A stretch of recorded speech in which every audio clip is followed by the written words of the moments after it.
The following was recorded in front of a live studio audience at the Studio 21 Podcast Cafe. This is the United Podcast Network.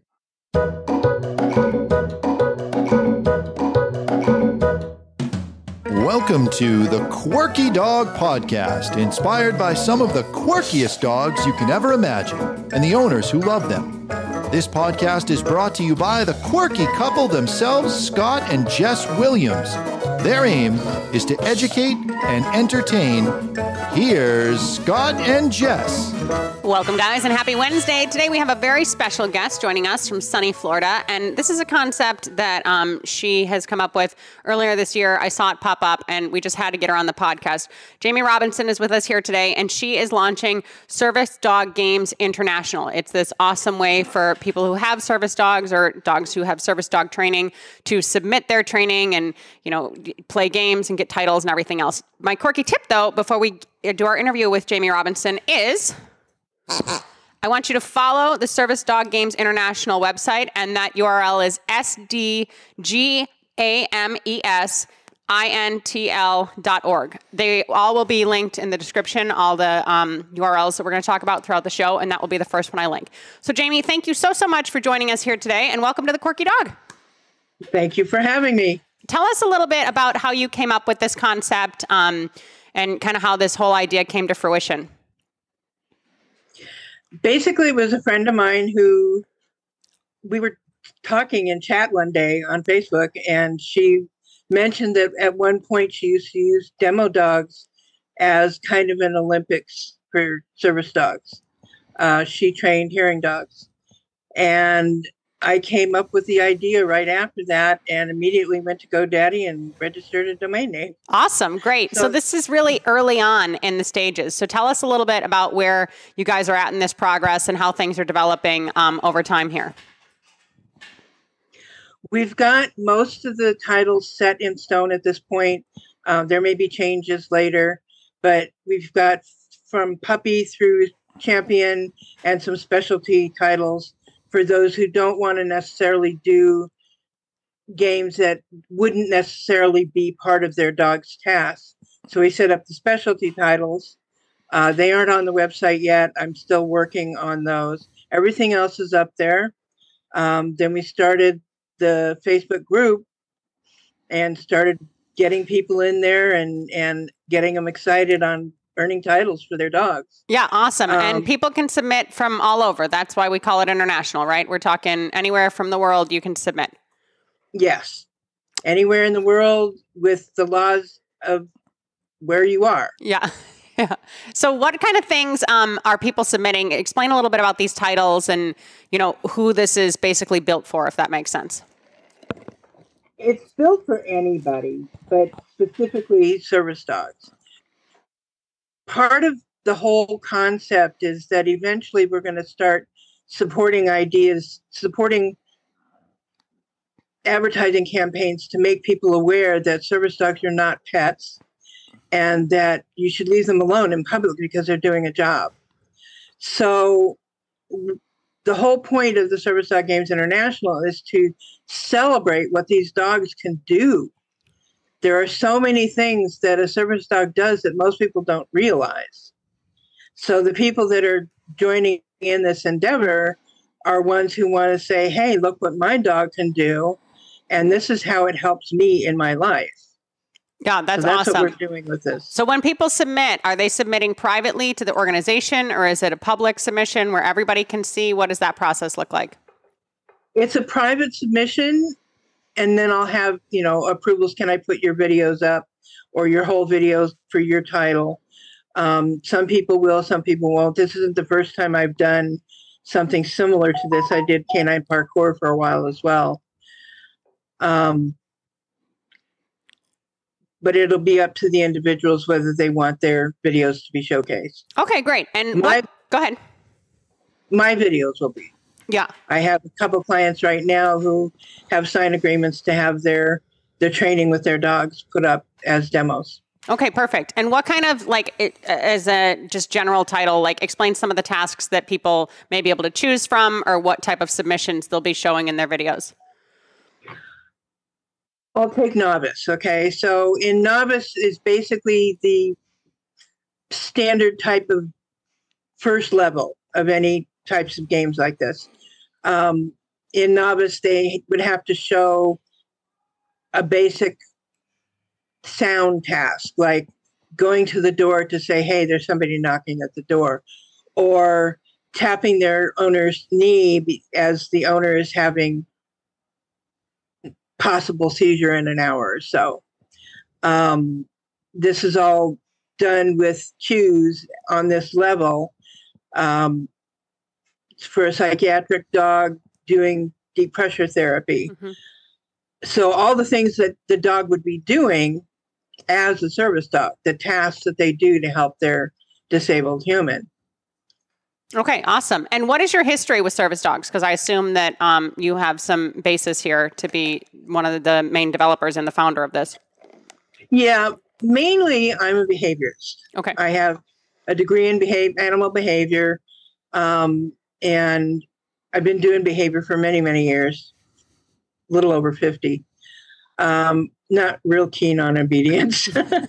And back in the mid-2000s, I started getting requests from people to fix their dog's behavior issues, and come to find out that many of these people had dogs from the big programs for service dogs. Okay.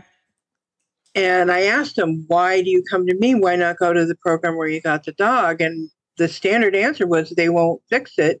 They just offer us another dog. So in the process of helping these people with the behavior issues that their dogs had gotten over the years, PTSD being one of the biggest ones because they got attacked by strange people or strange dogs off leash, I said, I can do better. So I started training service dogs. Yeah, that's awesome. And yeah, that is true. The service dog, I mean, we've seen that with clients. It's just the organizations have changed a little bit over time as far as the types of dogs that are actually going out and, you know, working with the public and how sound they are, solid or anything else. So would you see dogs with a lot of reactivity? What kind of behavioral issues were coming in? Reactivity mostly, but it was PTSD type reactivity where a dog has a choice. They can either fight or flight. That's pretty standard with almost all mammals, almost all animals. And some of them would choose fight. So they would end up being reactive and even to the point of aggression based on one incident of getting attacked in a grocery store or something like that by a dog or even humans. Yeah. Humans can be pretty mean too. So that was the main thing that I saw. There was some issues of he won't task anymore, which was usually based in fear. Yeah. Or because back in those days, the methods that were used weren't exactly what I would choose to use. Mm-hmm. So reactivity was a big thing. Fear was another one, which is part of reactivity as well. And then not wanting to task anymore. Yeah. Well, and a lot of people are self-training service dogs also, you know, especially from a professional training perspective. They're not necessarily getting dogs from an organization, but they have very good training and they're, you know, truly working in the field and doing what they've been trained to do. And they're actual service dogs. So this is a great venue for those people to showcase their own skills and everything as well, I feel like. Yes, it is. And that was one of the reasons that I started this was because there's so many owner trainers out there that, number one, don't have a curriculum to follow. They just look at YouTube or listen to people on social media and they, you know, okay, so you train this, but how do you train it or what are the steps leading up to it? Because it's not a one-on thing. You can't just teach a dog to do DPT or brace because you need to stand up. Yeah. You know, there's preliminaries to it. Or you're just basically forcing the dog to do something that it's not prepared to do. Yeah.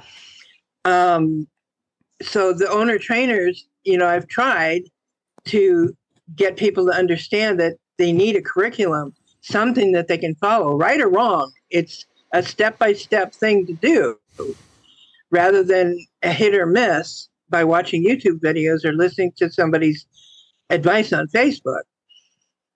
So that was the biggest thing that I had when I first went into this is I need to get through to these people that there is a way to train these dogs and get a product in a lot less than 3 or 4 years, which a lot of owner trainers are taking to get their dogs trained because they don't have a step-by-step method of doing it. Yeah. Yeah. No, that makes sense. And what about the washout stuff? Because we talk about this a lot. You know, you can have a whole litter of puppies that, you know, are bred specifically for this work. And a lot of those dogs get washed out. So what would your recommendation be for people who are trying to, you know, work with their own dog, but maybe not actually hitting the mark that they need to hit? Does that ever pop up, or do you have any advice for those people? It does pop up. And at that point, you basically have to decide whether the dog is going to make it all the way up to your expectations, or can you lower your expectations? Because the definition in the U.S. of a service dog, and in most other countries, is a dog that does work or tasks for a person who is disabled. And that work or task must be directly related to the disability. It doesn't say how many tasks. One is enough. It says in public, the dog must be under control or easily brought back under control and potty trained. It says nothing about obedience or being able to focus 24/7 on the owner or anything like that, which is a lot of what's going through the owner trainers, is that the dog has to be perfect. And that's not true, according to the law. Yeah. So that's the way I see it. Yeah. No, and it's just important for people to realize that once they hit a certain point, you know, maybe they look for another dog and they make this dog just a companion, or like you said, maybe they change their expectations to make it work. But these dogs do have to be solid out in public. I mean, that's why the ESA laws were changed, because too many people were flying with dogs that, you know, were biting other people on the planes, you know, getting reactive towards, you know, true working service dogs. And, you know, it's not just a pet dog that's out there in public with good manners. These dogs are trained for a specific purpose, and they're helping their handler for specific purposes and with specific tasks for the disability. So I think that's an important line to draw for people. Yeah, they need to be calm enough and focused enough and able to handle distractions enough that they can do their job in public. Yeah. That's the main criteria that I push. Do you want that dog to be able to help you the way it's been trained to help you, despite any distractions out in public? Yeah. So, you know, the thing of washing is, what are your expectations? Are you really going to be going out to concerts and malls every day, or are you just going to go to the bank, maybe run over to the grocery store, or, you know, go to church? Yeah. Whatever their criteria is for what kind of level the dog needs to be on distractions. Yeah. And still be able to work. Yeah. So the wash rate is often based on what people have heard from other people on social media. Okay. You know, the dog has to be perfect or it can't be in public, but that's not necessarily true. Yeah. And someone who's looking, you know, considering a service dog, it's something new for them. Would you recommend that they get a puppy? What do you recommend for people that are, you know, looking for their next dog to, you know, either be trained through your curriculum or anywhere else? What do you suggest is the best way to go about that? Personally, I recommend getting a puppy between 2 months and 6 months old. Okay. Because that way the bond that you create with the dog is really, really tight. There are ways to evaluate a shelter dog, a dog in foster, or a dog that you're going to, you know, adopt off Craigslist. Yeah. And you can get probably a good 80% certainty that the dog will make it. But again, you may have to cut your expectations short, because the reason that dogs end up in these situations in rescue is because their owners found something wrong with them. It may be a perception because the owner has expectations that the dog's not meeting, and there's nothing really wrong with the dog. And that's one of the things that we look for in a good evaluation. But if you want a really good bond, I would say no older than 6 months. Yeah. And do you recommend specific breeds, or what is your thought process there? The only breeds that I personally don't recommend are hounds. Okay. Because they're either slaves to their sight or slaves to their nose. I mean, can you imagine a bloodhound? You know, they sniff everything. Yeah. It doesn't matter. And I've actually trained a few bloodhounds for service work, and we've managed to get it to work. But, you know, I warn them that the dog is a slave to its nose. So be aware of what's going on. That's the only breed that I don't recommend. Okay. I've trained everything from a 3.5-pound Chihuahua to a 200-pound Borbal. Okay. South African Mastiff. Yeah. We just did a Borbal in training this past summer. They're beautiful dogs. Oh, they're gorgeous. Yeah. My sister raises them. Oh, okay. They're a little hard to fly with. They're much better behaved away from their territory than on their home turf. That they are. Yes. As are Great Pyrenees. Yep. Yes. Which I recommend a lot for people needing mobility, especially heavy mobility. You could put a saddle on them. I'm sorry? You could put a saddle on the dog and they'd take you for a ride downtown. That's true. My daughter has a Great Pyrenees. So. Yeah. Could you tweet apart some of these different options with service dogs? Because everybody mostly thinks like seeing eye dog or hearing dog, but we're talking about mobility dogs. You mentioned, psychiatric service dogs. Can you just explain some of those different categories and how dogs are being used more frequently in the field now than ever really before? We talked about the epilepsy alert dogs. There's obviously diabetic alert dogs. If you could just touch on some of those different categories a little bit. It started out with hearing dogs and guide dogs. I actually found a hearing dog one time in a pound, the SPCA here, and adopted it just so I could get it to somebody who needed it. That was back in the late 80s. And then in the late 90s, early 2000s, people started noticing that their dogs were doing strange things around them, and then they discovered that they were ill, whether it be cancer or just before a seizure or whatever. And cancer was the first thing that people started training for. And then diabetic, of course, came along, which is my thing. And so the medical alert was one of the first things that came up. Psychiatric alert has pretty much been the last thing that's come up. Mobility comes from the guide dogs, the seeing eye dogs, because a lot of what was needed from a guide dog was to be able to brace when the owner tripped over something that either the dog didn't notice or the human didn't listen, which is a big issue. Humans don't listen to the dog. It's really tough in medical alert because I know that my anaphylaxis people, my mast cell activation people, the dog can alert them up to an hour to an hour and a half before they're going to have an anaphylaxis attack. And they don't listen because they don't feel anything yet. I don't feel sick. Yeah. So, and it's the same with the psychiatric dogs who have learned to actually smell a panic attack coming on. Okay. Or a non-epileptic seizure, which comes from panic attacks and anxiety. Yep. So they can give a good 5 to 10 minute warning, but these people have been told that triggers are instant and they immediately go into a panic attack. And it's not true. Not according to the dogs at any rate. They can give a 5 to 10 minute warning. Yeah.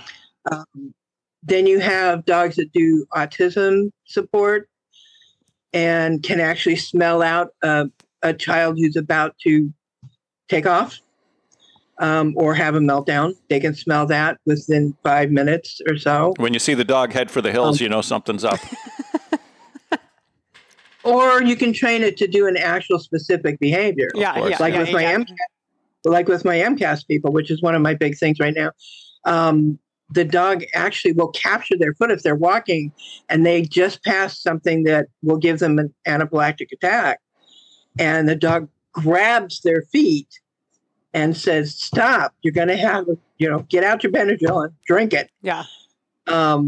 It's kind of funny in the MCAS world, drinking Benadryl is from a big gulp, not from a little. So I know you're still in the development for this, Service Dog International Games. You're looking for evaluators, instructors. What are you seeking out right now? Like what will help this grow to the level that you're looking for it to grow? What helps right now is people telling other people. Okay. So getting the word out. Yeah. Yeah. So the more people we get into the Facebook group, and the more people signing up to do their title, get the titles for their dogs and buy the workbooks so that they know exactly what it is they're going to be doing with their dog, especially if it's a task that they wouldn't necessarily need from their dog. Yep. One of the reasons for the tasks that I set them up is that so the dogs can become all-around dogs. And it's amazing when you teach a dog to think and you teach a dog all these tasks that they might be able to do, they find reasons to do them for their human. Yeah. And when you talk about getting the word out is the biggest thing right now. Okay. And when you talk about the workbooks, those can be found through your Etsy shop. I think you sent me that link too. I'll include that in the show notes. Yeah. Okay. All right. So to get the workbooks, you can get those directly through the link in the show notes. The Facebook group will also be there to build awareness and to kind of build hype and everything else. What is your ultimate goal of where you would like to see this go? What is your kind of future vision of what you'd like this to look like in a year from now or 5 years from now? I know you're talking about making, some advertisements and making service dogs, it's a do not touch policy, it kind of bringing some awareness and education to that. But what else are you looking to grow and build with? That's the biggest thing I'm looking to grow. Okay. The other thing is actually producing a curriculum for people. I'd like to revamp the CGC levels that the AKC has, which a lot of, especially owner trainers, use to test their dog's progress in obedience. I'd like to have like service dog levels that test the service dog's progress rather than an arbitrary progress based on obedience. Okay. Because service dogs have to be intelligently disobedient in a lot, especially with medical alert. Yeah. They have to be able to say, no, you're not doing that because you're about to have an event. Yeah. Stop. Yeah. Take your meds. You know? So building awareness and building education. And I think it's super important right now because, like we talked about the ESA thing, when that, became illegal, it's still legal for housing, I believe, but, it's no longer legal for travel and everything else. We don't want the actual service dog industry to get diluted either. It's important to have a high level of integrity for these dogs that are out working in the field. And like you said, they don't have to be perfect, but the more that we're able to educate properly and, show people what it's actually supposed to be like and how you should be treating these dogs as a civilian is super important. Yes, very, very important. Yeah. Anything I missed, sweetie? No, I think it's interesting. I mean, when you simplify it the way you have in the description of a service dog, meaning that they really only need to give one reliable behavior that's going to help their person. And they don't need to have the great obedience, which means, I'm not saying, that obviously they can't be reactive, but they can be managed through very busy areas on a shorter leash. It really does open up, the possibility for a lot more people to have a dog that is a working dog, that doesn't do everything, and it's not necessary to do everything. But getting reliability in one behavior that's going to help them is really the criteria based on what you're telling me. Right. And the way I set up the levels is that novice is the entrance.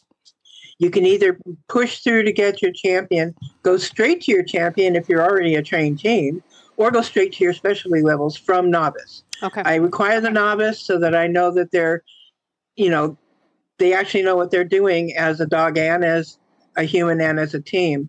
And then they can pick whether they want to do the intermediate and expert levels to get to champion, go straight to champion, or do just specialty so that they don't have to worry about tasks that they don't think they'll ever use. Yeah. No, I think it's set up really nicely. And go ahead, what were you going to say? Well, one thing I wanted to ask, and it's an aside from the organization that you're developing, but I noticed on your website that I was interested in because I used to live in Southern California, and I was involved in the snake avoidance training in a traditional sense there.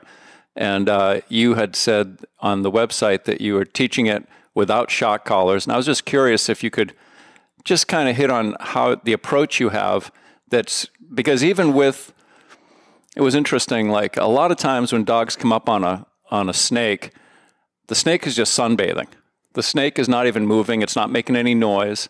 So they need to pick up on that smell, or they just run right onto it or over it because they're not seeing it. It's like a stick on the path. You know what I mean? And I was just wondering how you approach that, because it was interesting to see. Of course, nobody wants to use an electric collar. It's amazing how many people will throw an electric collar on their dog and they're violently ethically opposed to it. But if it's for the sake of rattlesnake avoidance training, they'll do it. Right. And a lot of positive reinforcement trainers will bend the rules just for that. Right. However, the Snake Avoidance Without Shock program has been around since 2012 when I developed it, and it's pretty much worldwide at this point. Wherever there's snakes, it's been used. Plus, it's been used for scorpions and black widow spiders and various other dangerous critters here in Florida. Of course, I've used it for alligators, but with snakes, interestingly enough, I test any dog that wants to come into the program by having them smell the snake smell. Right.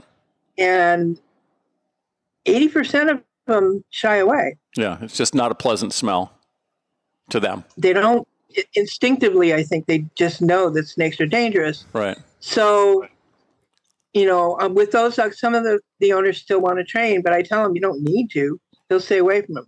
However, the ones that will walk over the top of a snake, it may be that the wind is blowing in the wrong direction. Right.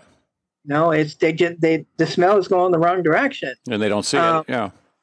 It's the same with search and rescue dogs and all the other dogs that do detection work. If the breeze is going in the wrong direction, they're not going to smell it. And so there's no type of avoidance training that would ever work in that case because they don't see anything to avoid and they don't smell anything to avoid. They do see it. And sight is one of the things that we do work on. The other thing we work on is getting out of there fast. Mm-hmm. One of the games in the program that I use even with service dogs, get me away from this, get away from it right now. And in many cases, the dog can move fast enough that they don't get bit once they do notice that something's coming after them. Okay. Yeah, it's really interesting. It is interesting because that's counterintuitive to a lot of the protection dog sports where we're teaching them to always go through right. Environmental distractions, go through the water hose, go over the jump, don't go around the jump. It's always go through everything and getting right. them to feel like, a police dog, they're invincible. So they're actually going to go into a dangerous situation without even giving it a second thought. So it's yes, the opposite. Very true. The opposite, yeah. Yeah, that's fascinating. All right, I have one more question just about the titles and everything else, getting back to the Service Dog International stuff.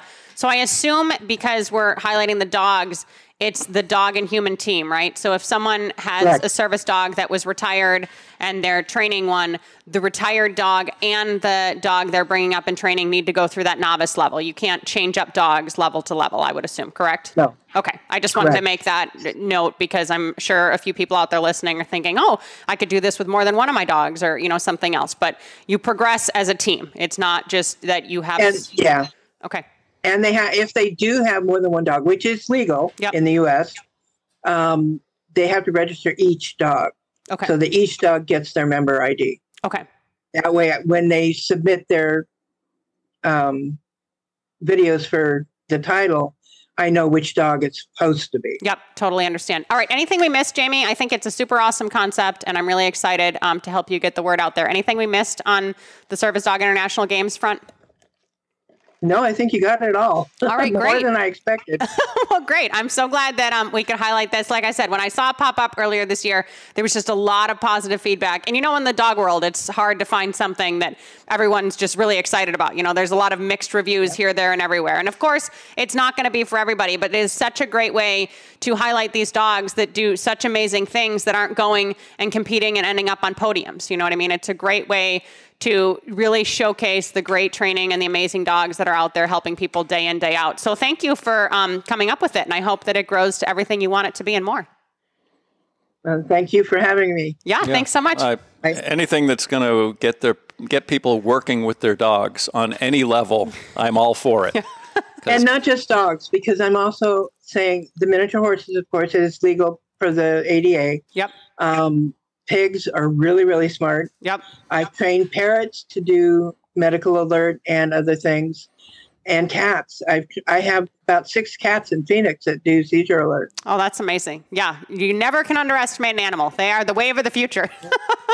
All right. Thank you so much for joining us here today. You guys, if you have any questions about any of this, there's going to be a bunch of links in the description to figure out different ways to get these books and these manuals and all of Jamie's links that she offers, even some of her business stuff, and you will be able to contact her through the website. If you have any questions directly, feel free to write us at studio@thequirkydog.com. And in the meantime, thank you so much for joining us. Have a great rest of your week and keep it quirky. Thanks so much, Jamie. The views and opinions expressed by the hosts, guests, or callers of this program do not necessarily reflect the opinions of the Studio 21 Podcast Cafe, the United Podcast Network, its partners, or affiliates.